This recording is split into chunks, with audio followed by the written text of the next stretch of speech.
Welcome back to Fire Emblem Heroes. Today we'll be doing a summoning session on this year's Fallen Heroes banner, the Beyond Control. We will be summoning full circles until we get to Spark, and if we don't get anything, we'll Spark for Rhea.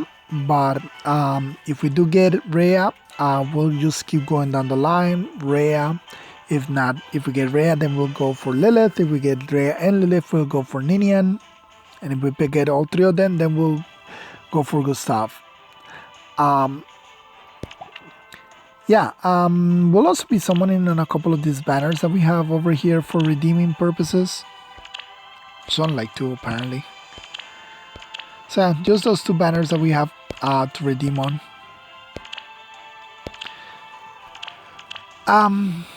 Yeah, mostly I'm summoning because someone like Rhea is really good to have. It's always good to have like a different save heroes, like far save, near saves.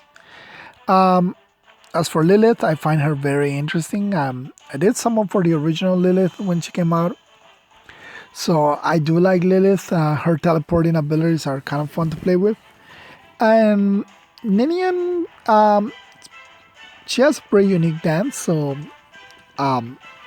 she might be useful in some contents. So yeah, let's get started. No, wait, Rhea is colorless, so yeah, we do have chance Rhea. So it's very interesting the units that went for this year's for the Fallen Heroes banner. Gustav was someone I was expecting. Yeah, I was expecting Gustav for this year. I was actually expecting him for last year as well, but I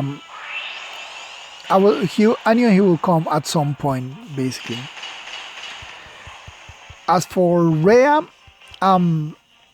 before we got Rhea, Saros in the game, the first as mythic hero, I was wondering what they will do with her, like which version we'll get, like if we'll get like Saros, which is pre-time skip, well, not pre-time skip, like the one that fights Nemesis, or we get Saros, which is within the story, or we get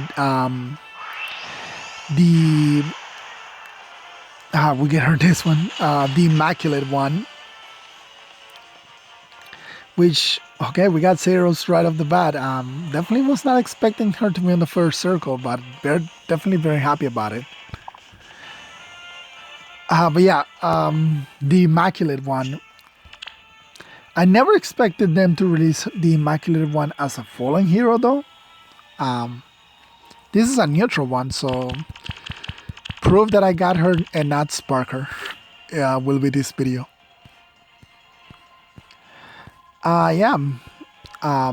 Does she come with like regular? No. I was gonna say like maybe she comes with like regular Dragon Ball and that upgrades through Dragon Ball. But no, like unique skills usually come by themselves. So we got Rhea. That's perfect. We can Spark for Lilith if we don't pick her up as well.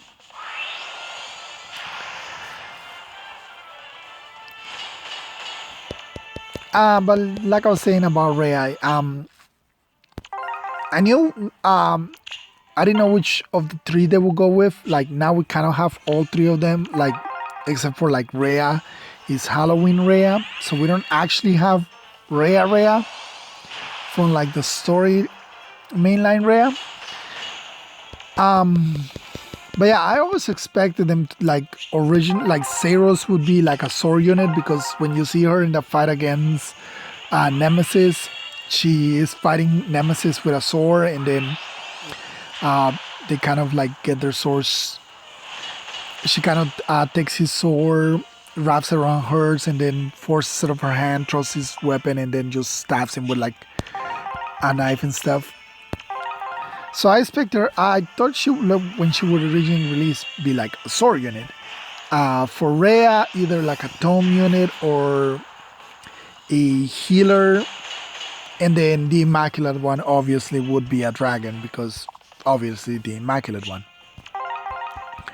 But the way that is, like right now, we have three different versions of Rhea, four if you count her as a support for Summer Violet.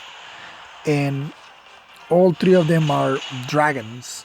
Which, so I do expect that when we get Rhea proper, like actual Rhea, her not to be a dragon, to be like a tome or a healer. Because it'd just be a little weird for her to be a dragon again. Okay, fallen male Corin, which is a fallen hero. This is a fallen banner, but definitely he's not one of the ones on this banner. But all good. I have like a couple of fallen male Corins. I'm just waiting to see what his refine will be eventually before I either decide to use him up for like no follow up and stuff or just merge him. If he's anything like a drift male Corin, I expect him to have a really great refine. But yeah, so that's with Rhea. As for both Lilith, also an unexpected unit. I didn't expect Fallen Lilith or Fallen Ninian. I expected maybe Elise. Definitely not Fallen Elise. I don't think we'll ever get a Fallen Elise. It will be interesting, but I don't think we'll get a Fallen Elise. But no, like I was saying, I thought that this year we might get Fallen Fafnir. I think many people were also expecting Fallen Fafnir. I guess he'll just have to wait till next year. Surprisingly, the only Fafnir we have in the game is the New Year ones. So he doesn't even have his base version in the game yet. But as we move on, we are running out of like obvious fallen heroes. I kind of do like what they did with Ike, Fallen Ike being like a possible timeline where he, I guess in that timeline he's touches the medallion that Miz has, and that's how he becomes a fallen hero. But technically, Grail is a canonical fallen hero. So maybe next year we can get Fallen Grail. We already got from Three Houses both Edelgar and Dimitri as fallen heroes. But from Three Houses, and now Rhea. I don't know who else from Three Houses they could make a fallen hero. I guess it depends on how on the storyline of Three Hopes. That might give us like fallen Violet.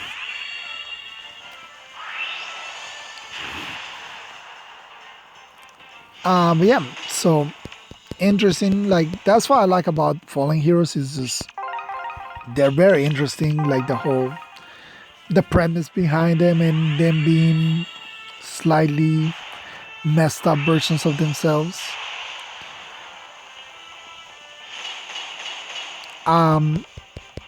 But and also like this year's fallen hero or GHB being Murim. Very interesting beast unit that we got this year as fallen hero. Technically only our second beast fallen hero because fallen Edgar. We'll summon on this banner first. Technically, all three of them are 5-star exclusives, but also all three of them are 4-star specials that appear often. I should definitely try to go for Shiro because I have him at +7, but all of those have been pity breakers and random showing up, so we'll just keep it like that. And we'll go for Rajat.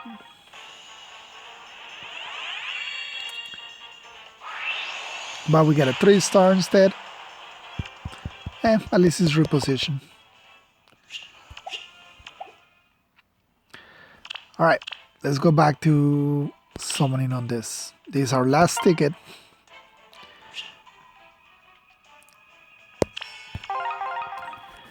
But yeah, like I said, this year's GHP as a beast unit, falling beast unit. Oh, I think this is like the very first Muriel I ever summoned aside from like the 2 free ones that we got. Pretty sure that this is actually the first Muriel I like actually ever summoned. But again, going back to more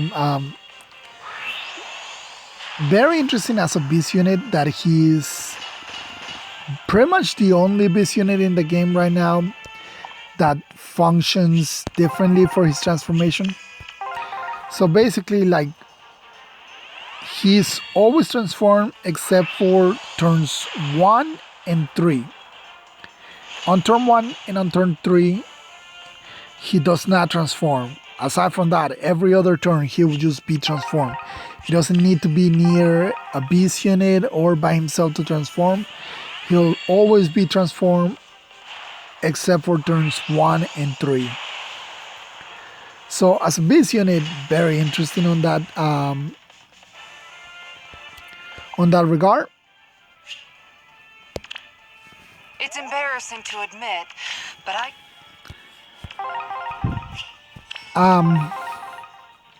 Plus, his weapon, which is very good as a support, makes him really good as a support unit, because he has like a 4-space threaten all that inflicts -6 to all stats.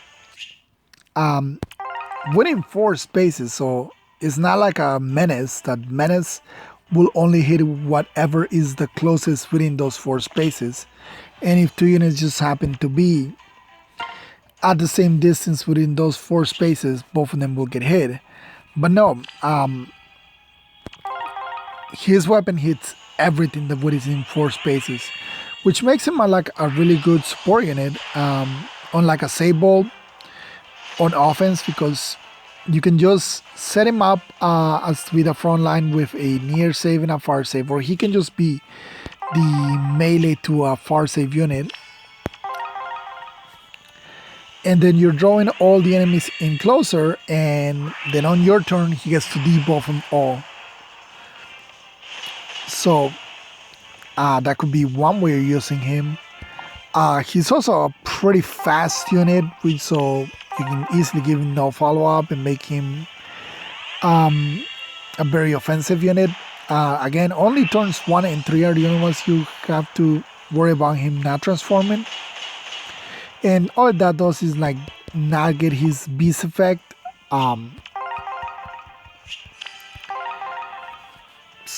And that's pretty much it. He'll still have the threaten effect, winning 4 spaces. So very unique among beast units. Alright, can I get something out of this blue?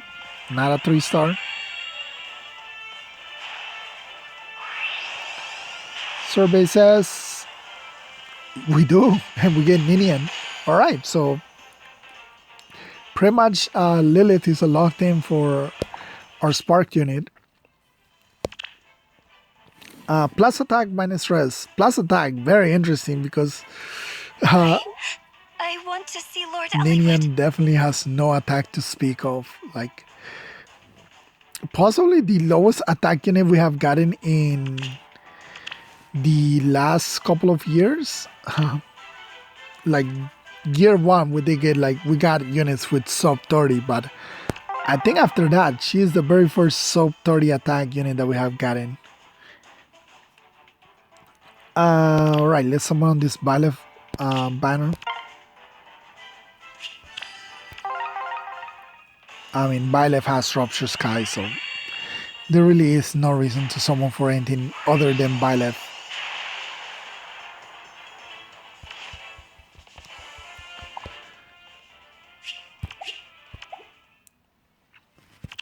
Alright, let's finish this with the 10 more to go. But yeah, after this, I think our next special banner should be Brides.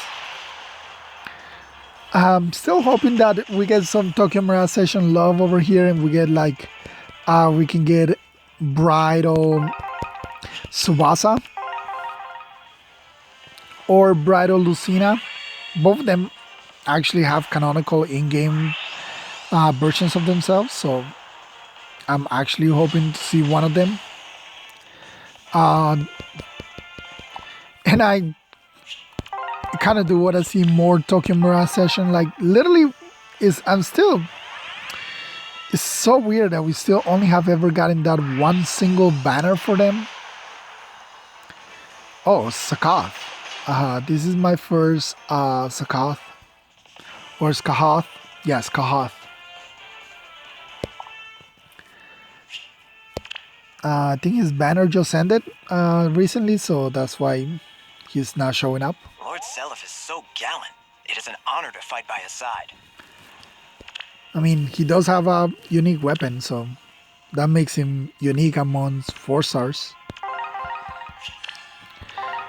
Especially of late, 4 stars with unique, with preferred weapons as of late have been kind of rare.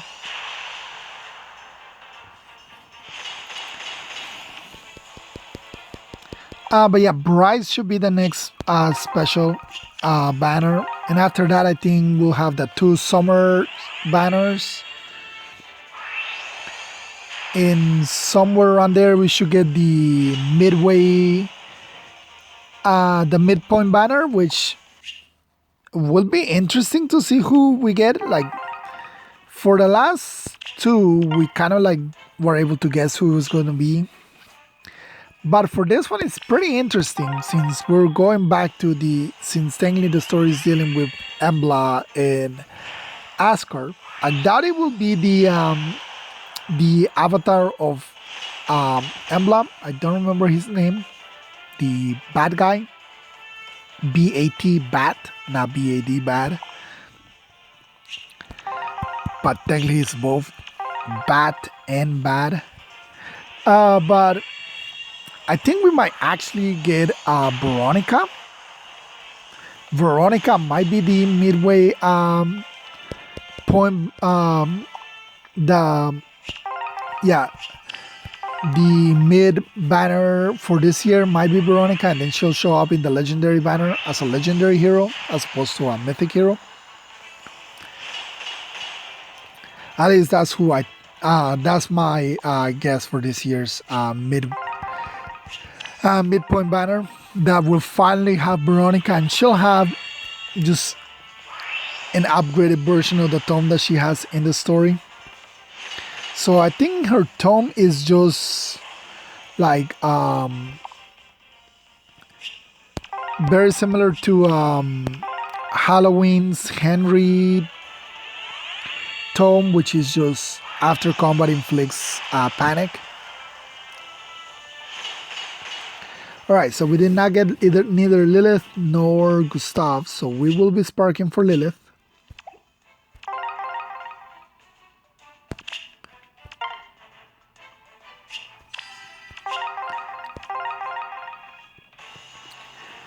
But yeah, that's my guess for the midpoint banner, which should be 2 months from now, or somewhere around there. As for legendaries, and here legendaries for this month, I have no idea. Who could it be? We just got off a mythic banner with what's his name? I forgot his name, but yeah. Right now we just got off a mythic banner, so this month is definitely a legendary banner.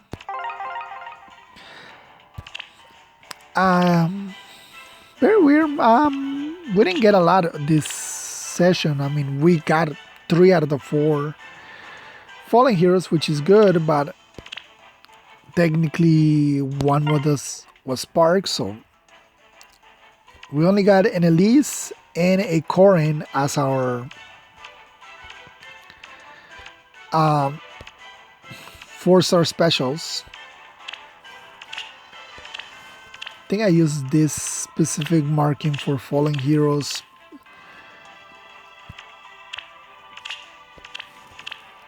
Yeah.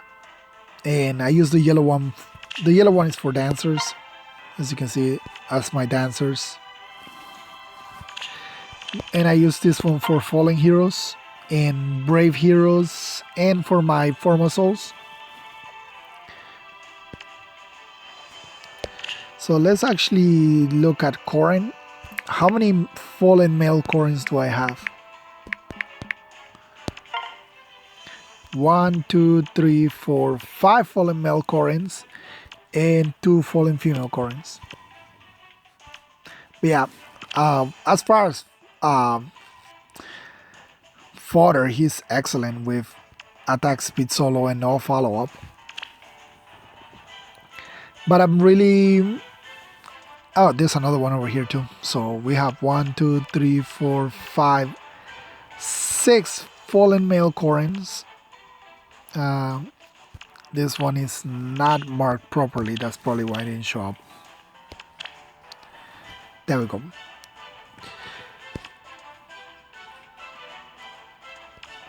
So yeah, definitely I'm just gonna keep him around till I'll find out what his refining is gonna be.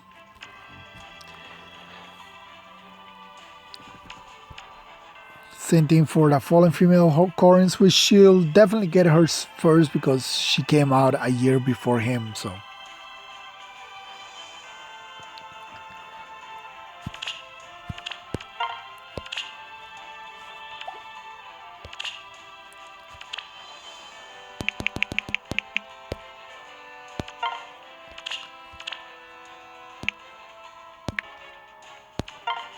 But yeah, Rhea, Ninian, and Lilith. Not bad. Last year I was able to get all 4 of them.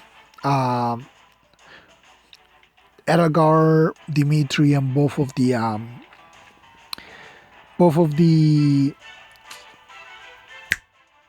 Morgans. Before that, I had not gotten that many of them. I recently was able to get Fallen Marita as well. She just showed up. So yeah, we got plenty of the Fallen heroes. Once again, we'll just...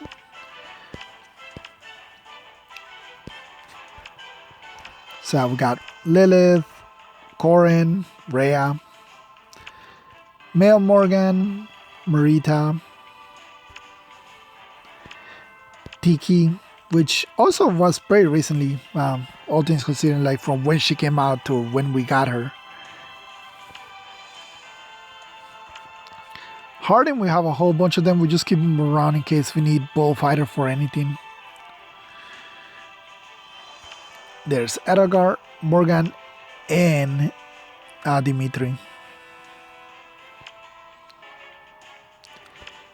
Celica, which we did pick up the format for her, so, and we merged her with the ones we already had.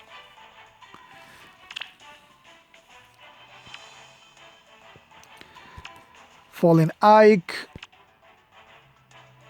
and Fallen Female Corin.